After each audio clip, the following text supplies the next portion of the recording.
At some point, you stopped becoming who you were and started repeating who you've learned to be. And because you've repeated it for years, it feels like your personality. You don't question why you react the way you do. You don't question why you choose certain people. And you don't question why certain situations keep repeating. You just say to yourself, that's who I am. But maybe it isn't. Maybe it's who you've learned to be. And I think there's a difference between those two things that is worth taking a really honest look at. Because you didn't come into this world knowing that you'd had to be independent. You didn't come into this world knowing that you couldn't trust people. And you didn't come into this world knowing that you had to keep everyone happy, right? You didn't come into this world believing you weren't good enough. You learned. Somewhere along the way, something happened and you adapted to it.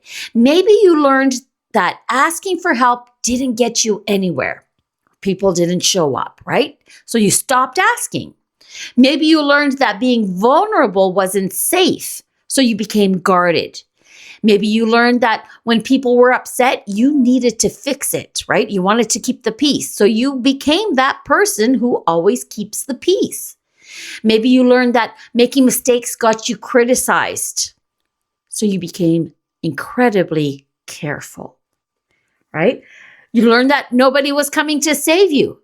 So you became a strong, independent person.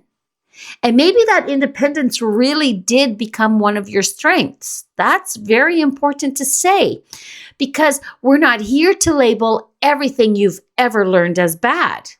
Far from that. Some of the things you learned probably helped you tremendously. They got you through things. They made you stronger. They taught you how to read a room, how to protect yourself, how to survive. They taught you how to survive things that you shouldn't have had to survive in the first place. And the problem isn't that you adapted. The problem is that sometimes we forget we adapted and we forget there was a reason we became this way. And eventually, the adaptation becomes the identity. You don't say, I learned to handle everything myself because I didn't feel like I could rely on people. You say, I'm just independent. You don't go around saying, I learned to avoid conflict because conflict used to feel unsafe. You just say, I hate confrontation. You don't say, I learned to keep people happy because I was afraid of what would happen if they weren't. You just say, I'm a people pleaser. You don't say, I learned to protect myself because trusting people hurt. You just say, I don't trust anyone. And there's nothing wrong with recognizing yourself in those things. But what if you started asking a different question? Not what's wrong with me, but where did this come from? That's a completely different conversation because now you're not attacking yourself. You're getting curious. And curiosity can take you places shame never will. You can actually look at yourself without immediately trying to fix yourself. You can say, okay, this is what I do. This is how I react. This is what I tend to expect. This is what I keep choosing. Where did I learn this? And you might be surprised by what you find. Because some of the things you believe are simply facts about yourself may actually be conclusions you made a long time ago. Maybe you decided people leave. Maybe you decided I have to do everything myself. Maybe you decided if I let people get too close, I'm going to get hurt. So it's not even worth it. Maybe you decided I'm not the kind of person who succeeds. Maybe somebody drilled that into your head and put you down. Or maybe you had one unsuccessful event and decided that's who you were, right? Maybe you decided people like me only when I'm useful. And also you may have decided that I have to be strong. And once you make a decision like that early enough in your life, you don't necessarily keep questioning it, right? You start living from it. You start noticing things that confirm it. You start making choices that fit it. You start surrounding yourself with things that feel familiar to you.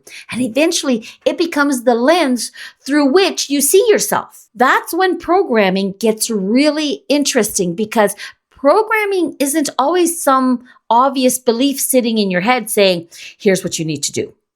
Most of the time, it looks like a reaction. Someone says something and you immediately get defensive.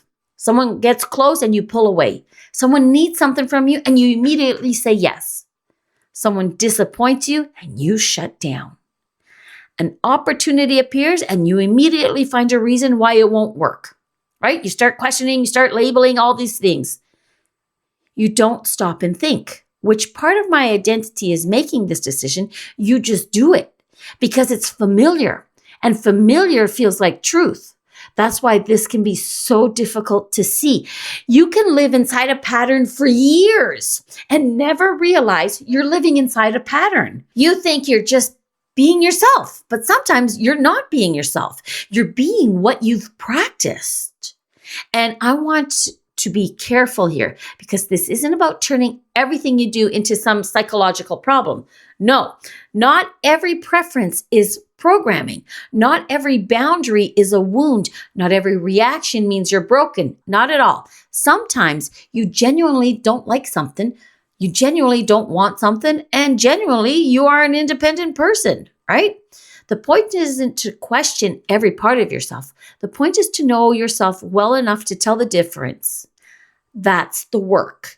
Knowing the difference between I don't want this and I'm afraid of this. Between this person isn't right for me and I don't let anyone get close. The difference between I enjoy doing things myself and I don't know how to let anyone help me. Between I don't want to have this conversation and I'm afraid of what will happen if I tell the truth. Those can look exactly the same from the outside, but they're not the same thing happening inside you. And that's why honesty matters. Not brutal honesty, not tearing yourself apart, just honesty, right? The kind where you stop giving yourself the easy answer. You have to go deep down and see what makes you tick. Because it's very easy to say, that's just who I am. And it's harder to ask, is that actually true?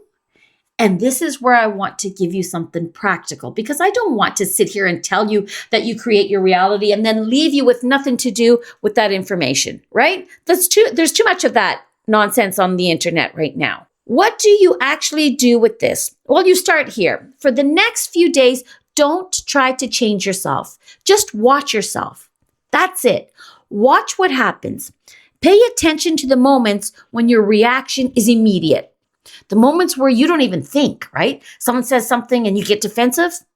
Someone asks you for something and you say yes right away before even considering your own self, right? Someone gets too close and you pull away. Someone challenges you and you need to prove a point, right? Something goes wrong and you immediately blame yourself.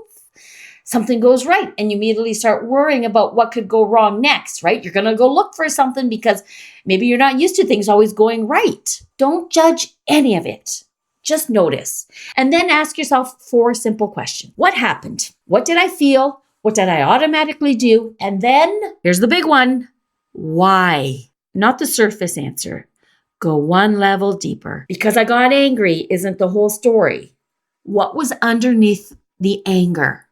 Did you feel dismissed, disrespected, unimportant, exposed, out of control? And maybe underneath that is something even older, something you've carried for a very long time.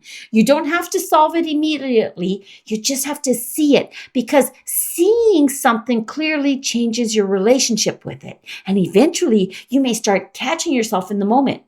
You'll feel that familiar reaction coming in. Instead of automatically following through, you'll recognize it. Oh, I know this. That's a different moment, because now you're not completely inside your reaction. You're seeing it. And when you can see something, you have a little more room around it.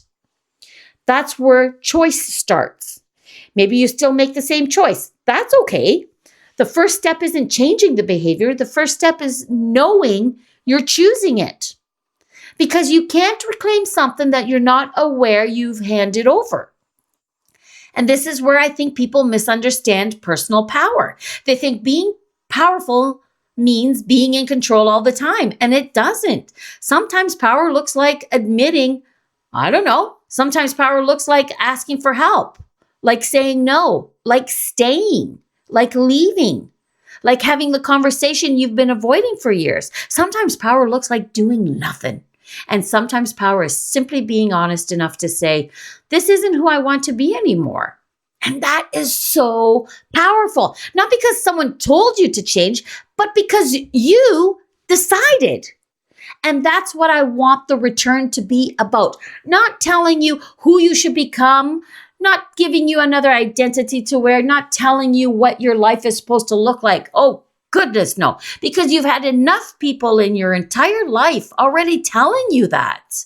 Your family, your culture, your relationships, your experiences, the society, the world.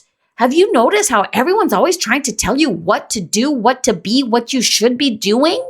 It's tiring. Enough is enough, right? Because everybody has an idea of who you should be. The return asks something totally different. Who are you when you stop automatically being who you've been taught to be? And I don't think the answer is some perfect version of you. I think it's much more honest than that. It's the part of you that can look at everything you've learned and say, this stays, this doesn't, this is mine. Oh goodness, this isn't. This still serves me. This doesn't anymore. That's reclamation. And sometimes what stays will surprise you. Maybe you actually are strong. Maybe you are actually independent. Maybe you are sensitive. Maybe you actually need a lot of freedom. And maybe those things are genuinely part of you. Keep them. You don't have to dismantle yourself just because you're becoming more conscious. But maybe you'll also discover that some things you thought were part of your personality were actually protection. And those may be the things you're ready to release. Maybe you don't need to be the strong one every minute of every day. Maybe you don't need to make everyone happy. Maybe you don't need to explain yourself every time someone misunderstands you. I fell into that trap so many times. I always felt that I had to justify myself, justify my actions. And it got to a certain point that I said, enough. Who am I justifying myself to? I am my own person, right? Maybe you don't need to keep repeating a story about yourself just because you've been telling it for 20 years. And this is where I think we come back to identity, because your identity is not something you have to destroy. It's something you can examine. You can look at it. You can question it. You can keep what feels true.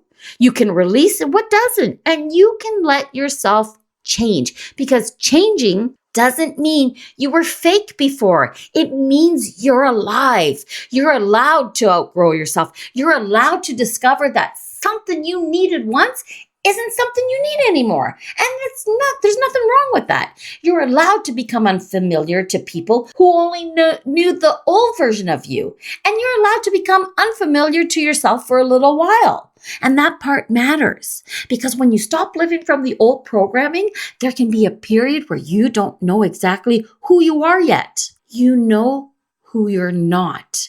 You know what you won't tolerate. You know what you're finished repeating, but the new version hasn't fully taken shape. And that's okay. You don't have to rush to fill the space. You can stay there. You can listen. You can find out. That's part of remembering. And maybe that's what coming back to yourself really is. Not going backward, not returning to some perfect version of who you were before this life happened. It's returning to your own authority, the ability to look at yourself honestly, to see what shaped you, to understand why you became who you became, and then decide what comes with you, because your past can explain you. It doesn't have to own you. Your experiences can shape you, but they don't have to define every decision you make. Your identity can help you navigate this world, and it doesn't have to become a prison. All the things you've learned can be incredibly powerful, but you get to decide which lessons you keep living by. So the next time you catch yourself saying, "That's just who I am," don't immediately believe it. And don't immediately reject it either. Just stop, look at it, and ask yourself, is this actually me? Or is this something I learned? Does it still serve me? And most importantly, do I still choose it? Because that's where your power begins. Not in controlling everything around you, not in becoming someone you're not in creating some perfect life. That's boring anyhow. Your power begins when you realize that you are allowed to look at yourself honestly and decide. this stays, this goes, this is mine, this isn't, this is who I am, and this is who I no longer need to be. That's the return. Not becoming someone else, remembering that you were always allowed to choose and remembering yourself, right? Before the world told you who to be. And if you're ready to start looking at yourself that honestly, don't try to change everything. Start with one thing, one reaction, one belief, one pattern, one part of yourself you've been calling just who I am.